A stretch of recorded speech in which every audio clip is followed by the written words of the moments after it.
Hi, I'm Ty. Welcome to Homes First at Christmas. We are going to have some delicious meals with good conversation of some of our Home First clients. This is so we can have an insight into the real face of homelessness in Toronto. And now we have Jim. Let's get on to the show. Yeah, so I wanted to have these types of conversation over a nice meal because it is Christmas. Yes, it is. And I think at Homes First, we always talk about community and it's always sometimes food related. So very true, very true. Very, very, I very think true. the food related is a Homes First thing. So I wanted to invite you down to have a conversation, but also do it over a nice meal of your choice. So, Jim, before we explain who you are and introduce you to the audience, explain why you chose this meal. Well, I chose Swiss Chalet for the simple reason being is we all have a lot of good memories of Swiss Chalet. And it always reminds me of social cohesion. I've gotten together with a lot of friends over the years at Swiss Chalet, had a lot of good meals and a lot of good conversations.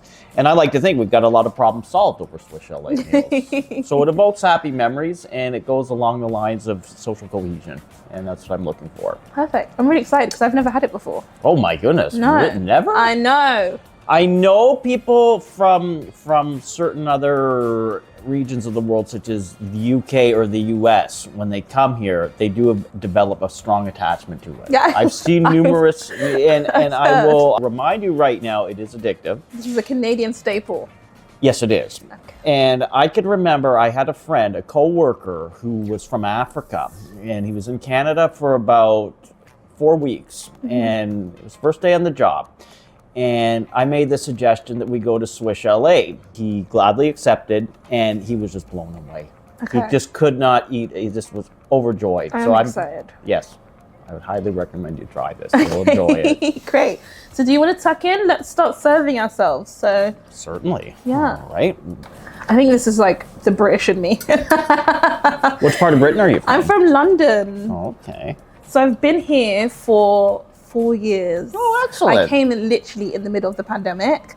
I came in March and then everything shut down and then I went back and then, Oh my goodness. All right. Yeah, but you must miss your family back. I do, yeah, it was actually really difficult, but I have a great support system here. And Good. Toronto is amazing. It's Yes, it is. Yes, so it is. lovely. Everyone's super, super nice. And if you know the right spots, it can be very relaxing. Yes. It can be very, very, very enjoyable place. Yeah, to live. I know a lot of people obviously say that like Toronto is very busy and it's populated and it's grown in the last couple of years. But I will say the fact that you can get to like the lakefront, the lakeshore front, or if you can go to Woodbine and having a beach so the close, lakeshores, the it's so beaches. nice. Yeah. I've become a big fan of the beach over the past 4 years. I usually go to Victoria Park subway station. Yeah. And I go south there. And there's a little chunk of beach and a little less travel there. And it's just beautiful. Yeah. I'm just so happy there. Let's keep it a secret. All right, so I'm gonna start with some of these questions. Oh, certainly. First, tell us a bit about you and how did you get to Homes First? My name is Jim Crippen. I grew up in Scarborough. I'm 51 years old. I graduated from UT in the late 90s. After university, I landed a good job at a bank. I worked there for about 1.5 to 2 years. And after that, there was a gradual, I say, de-escalation downwards. When I left the bank, I started getting a lot more get-by jobs, working in factories, working as a janitor, and there was a gradual de-escalation. And to make matters worse, my parents moved away. I was on a home and I moved into a basement apartment in Scarborough, and the employment prospects were becoming increasingly worse. And I lived in a basement apartment for approximately 10 years or maybe even longer. And after that, what I did is COVID happened. And at the same time, my landlord was going through a divorce. And my landlord was a friend of mine. He was going through a divorce and subsequently he lost the home. I was nervous. It was COVID. And I started sleeping in vestibules. I started sleeping in parks in the freezing cold in March. And one evening, I was in an apartment vestibule and the housing police arrived. Oh. Very, very, very kind, respectful gentlemen. They asked me if I was interested in going to a shelter. The first thing I said was, by all means, I'd be overjoyed to. They took me there. And I arrived at a city-run shelter on Warden Avenue called Warden Hilltop. Okay. Very nice facility, very, very, very nice staff members, very nice people. And I was there for the period of about, I would say, 12 weeks. Okay. And at the end of that 12-week period, they informed us that everybody will be going to another shelter, to a hotel shelter, the Delta Hotel in Scarborough, which was run by City of Toronto. And then about a month and a half afterwards, the City of Toronto handed it over to Homes First. And I've been there ever since. Okay.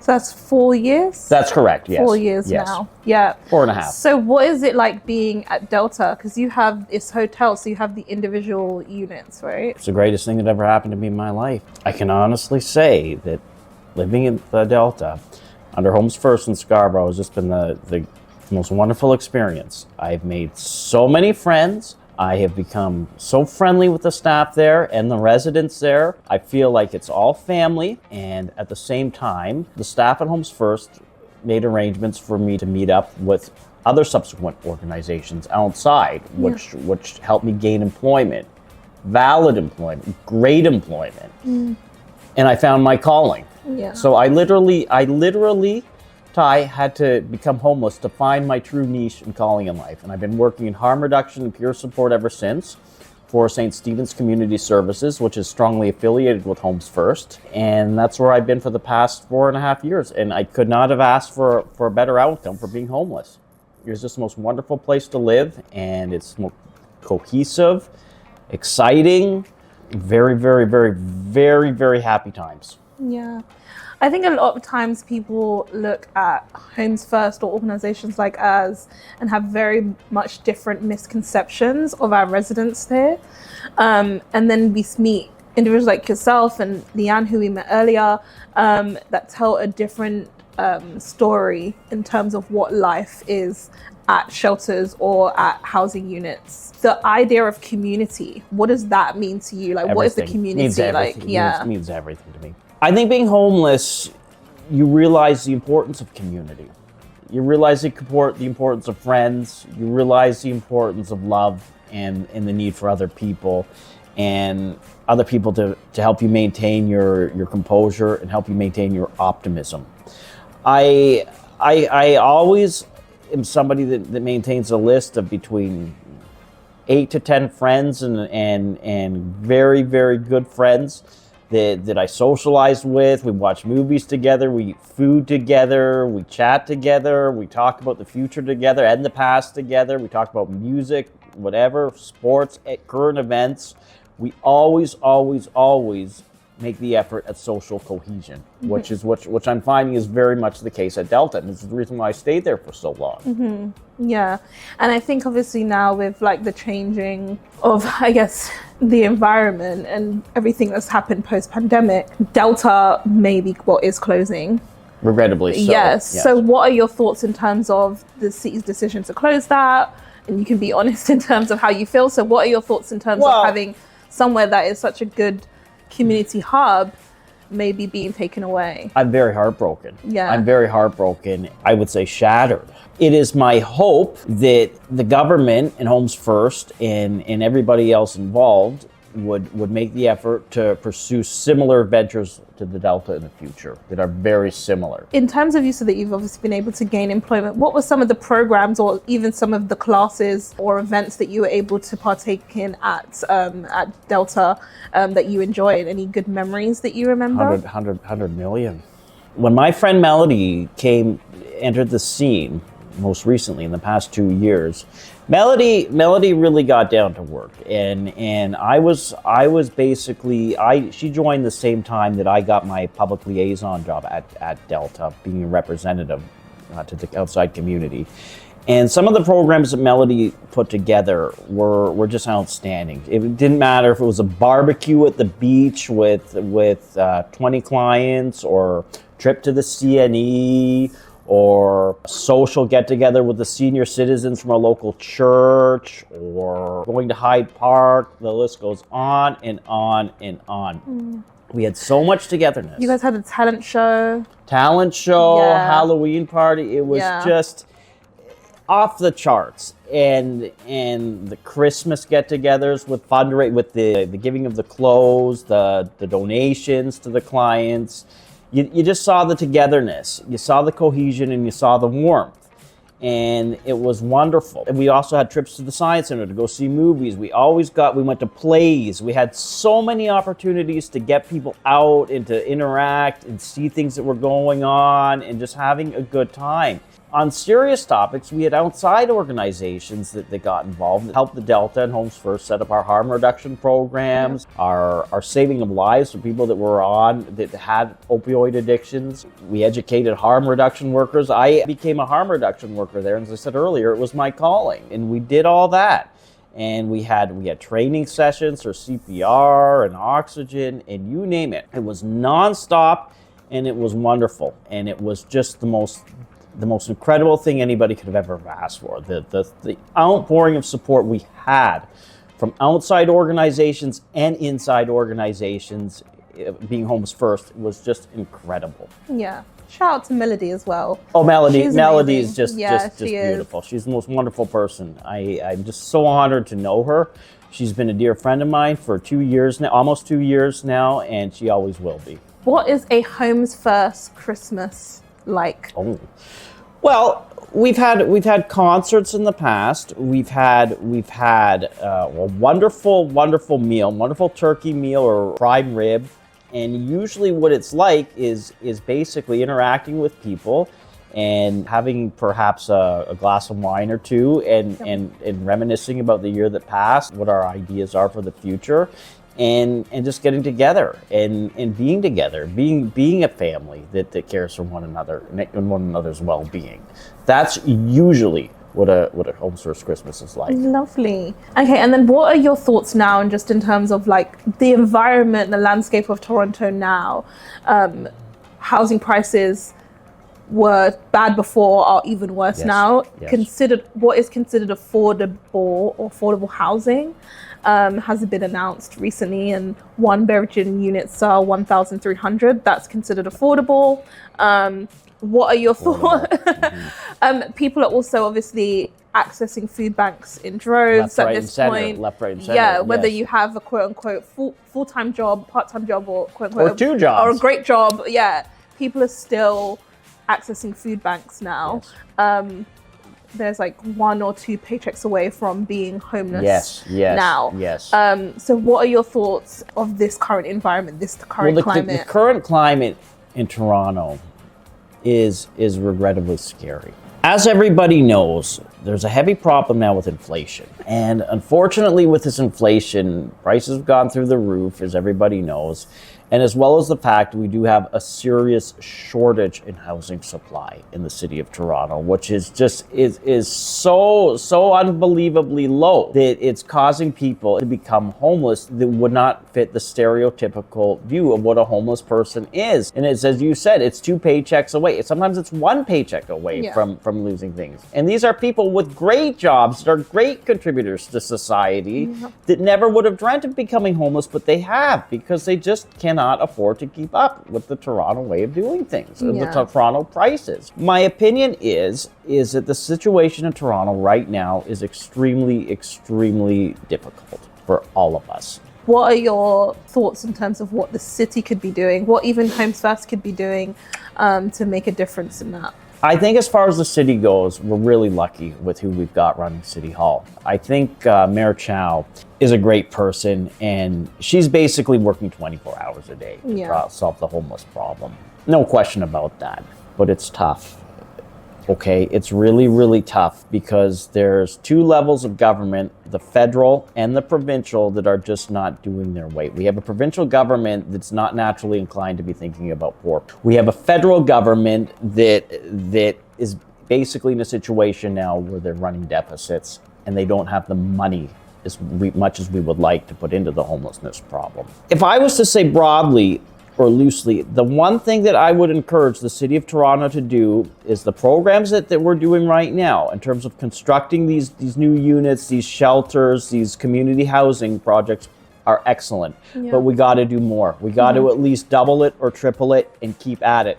It's got to become a lot more widespread, and we also have to deal with the red tape and the bureaucracy that goes into housing a homeless person, because we're dealing with homeless people that don't have IDs, that don't have their proper paperwork in order. And that's got to be done a lot quicker and a lot more efficient. We can't have people that have 8 to 10 weeks delayed to get their birth certificate or their purple card or whatever it is or whatever documentation is needed to get that home. We got to get this done streamlined. We got to get this done quicker, and things have got to be streamlined, and it's got to be a lot more efficient than this case now. Things as simple as not needing a fixed address for a bank account, like all of these it's things very, need very, to yes. really, These small but vital barriers, small barriers that become major barriers. Yeah, for sure. And what do you think also, what some of the misconceptions about homelessness, like, and people that are experiencing homelessness? There's basically 500,000. I mean, all homeless people are all poor. They grew up poor. They're drug addicts. They're not good people. The majority of homeless people in the city of Toronto are people who've come from great jobs, great situations, but they get wiped out financially for whatever reason. As we said before, a paycheck away from poverty. Yeah. That's a misconception. All homeless people are drug addicts or alcoholics. No, that is not the case. These are just regular people that just basically deal with their obstacles in life. Yeah. And that the homeless people are not good people. They're wonderful people. The greatest people I've ever met. The greatest friends I've ever had. And I think that it is so brutal that when somebody has to deal with a stereotype and the heartbreak and the sadness, that the shattering of that person that happens when they find out, well, as in many cases, they very well know what the misconceptions are. Yeah, literally some of the nicest people I've ever met have been at this job. Yes, absolutely, absolutely. I couldn't agree more. Yeah, and wisest.